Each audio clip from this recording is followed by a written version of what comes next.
Assalamualaikum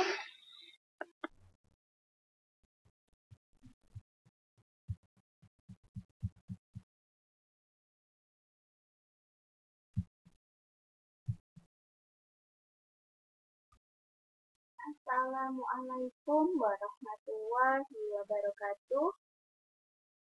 Bertemu lagi dengan Lucina. Hari ini kita akan belajar bahasa Indonesia dengan materi ide pokok. Apa itu ide pokok? Pengertian ide pokok. Ide pokok paragraf adalah masalah utama yang dibahas dalam suatu paragraf. Jadi, ide pokok itu adalah apa sih yang sedang diceritakan dalam satu paragraf itu disebut dengan ide pokok. Dalam suatu paragraf, biasanya ide pokok itu terdapat di awal paragraf, di akhir paragraf, atau berada di awal dan di akhir paragraf. Oke, masih di pengertian ide pokok. Ide pokok disebut juga dengan gagasan pokok atau gagasan utama. Jadi, kalian tidak usah bingung dengan istilah gagasan pokok dan gagasan utama. Ini artinya sama dengan ide pokok. Jadi, ide pokok itu memiliki kata lain yaitu gagasan pokok dan gagasan utama. Nah, fungsi dari ide pokok adalah sebagai dasar acuan suatu paragraf. Jadi, ketika kita sudah menemukan suatu ide pokok, jadi fungsinya kan untuk menjadikan dasar acuan suatu paragraf.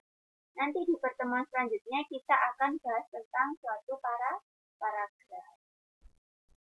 Catatan, dalam satu paragraf hanya ada satu ide pokok. Jadi hanya ada satu ide pokok ya anak-anak ya.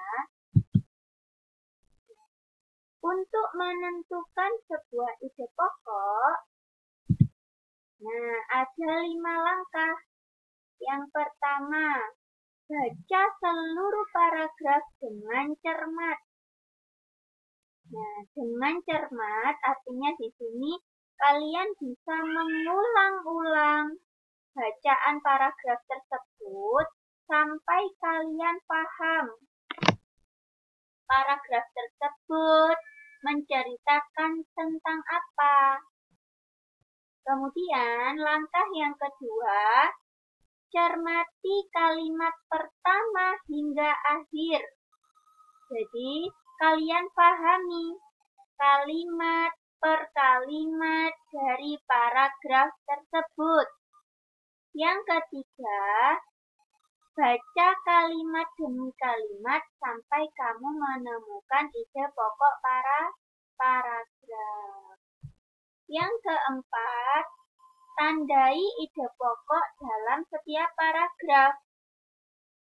Dalam sebuah cerita, biasanya paragrafnya ada beberapa paragraf, di mana setiap paragrafnya itu memiliki satu ide pokok. Yang terakhir, tandai informasi penting yang ada di dalam paragraf.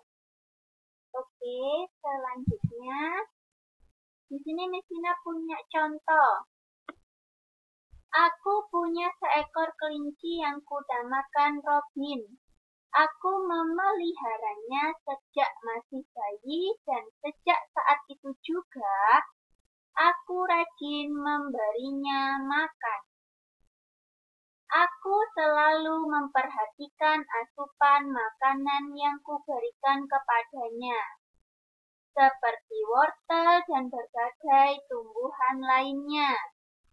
Selain itu, aku tak lupa memberikannya asupan vitamin untuk menjauhkannya dari berbagai penyakit yang dapat menyerang seekor kelinci.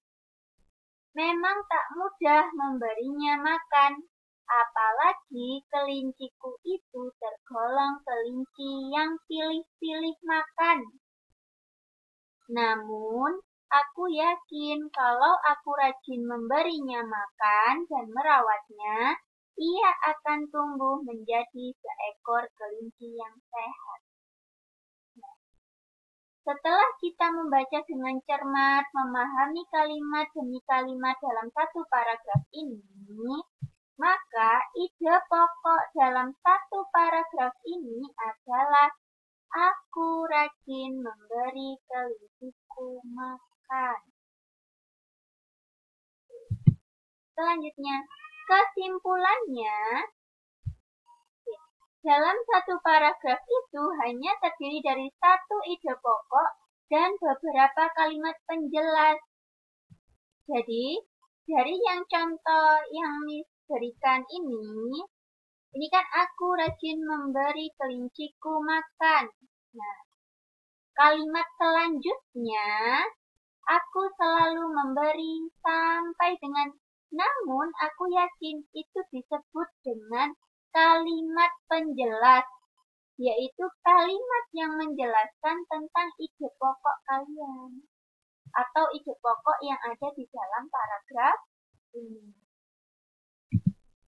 Oke, itu materi yang bisa kami sampaikan di pertemuan hari ini.